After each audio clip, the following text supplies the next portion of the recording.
Hi, my name is Stephen Wynkoop. Welcome to another edition of SWUG TV. And today we have Laura Rose on the show talking about having your employees a little bit more engaged and motivated in your company versus sort of just kind of participating and being there. Welcome back to the show, Laura. Thanks, Stephen. So what's the difference then between being just participatory and I'm sitting and doing my stuff and being engaged? What would you say the differences between those two?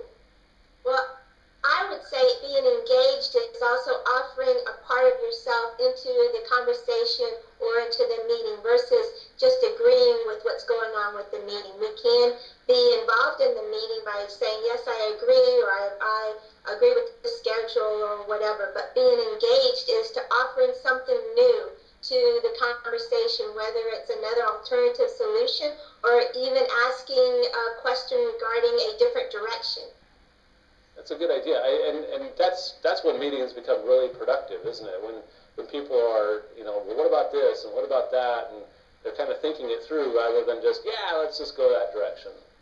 Right, it's actually active listening techniques, is to paraphrase what you heard in your own words and then offering additive or additional information to what's going on in the meeting. So one of the things you talk about motivation and helping small business owners, the first thing that people think of is cash and bonuses and everything, and that's just not feasible all the time, and frankly it doesn't work a lot of the times either. What are some other ways of getting people motivated and interested in doing what they're doing? That's a great question. I read an article just recently that the top 3 things to motivate people, like you said, isn't really cash. When you get to a professional, a specific professional level, it's more autonomy, being able to do what they really want to do, mastery, maybe getting excited about going after another certification or two, and then passion, being aligned with what they're really excited about doing. So those top 3, as you can see, have really nothing to do with money or bonuses. That's interesting. So if you can just continue to refine their position and the education around their position and the mastery of their position, that's a really great way to keep people kind of fully dialed in. Exactly. And then the autonomy, giving them more ability to do it, their self-direction. Interesting. Wow. So I guess combining those two then, does the motivation necessarily lead to better engagement, do you think?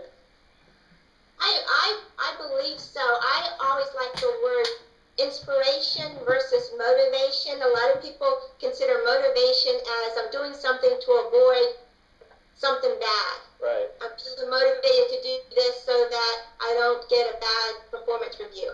Yeah. Inspiration is I'm inspired to do this because I can't help not doing it. I'm being pulled in that direction. Right. That makes sense. It's sort of carrot and stick kind of thing. You don't really want to have to force people to do their job. You just want to have them inspired to do their job. And then that's less management on your part because they're already going in that direction. Very true. Wow, some good stuff. So do you put programs in place long term for this, or is this a daily thing, do you think, or how does that kind of weave into your overall style? Well, we talked a little bit about individual development plans. That's where you and your manager gets together and just talk about your career, where you want to go. They talk about different opportunities, not just directly above your current position, but adjacent. Where do you really want to take your career? And if you identify your individual development and career plans and include your manager as a co-creator and a co-conspirator in your career, you guys got it made. That's awesome. That's a great idea. I love the co-conspirator idea, too. That's good stuff. Well, thanks a lot, Laura Rose. Really appreciate you being on the show, and some really great advice there. Thanks very much. Thanks, Steve.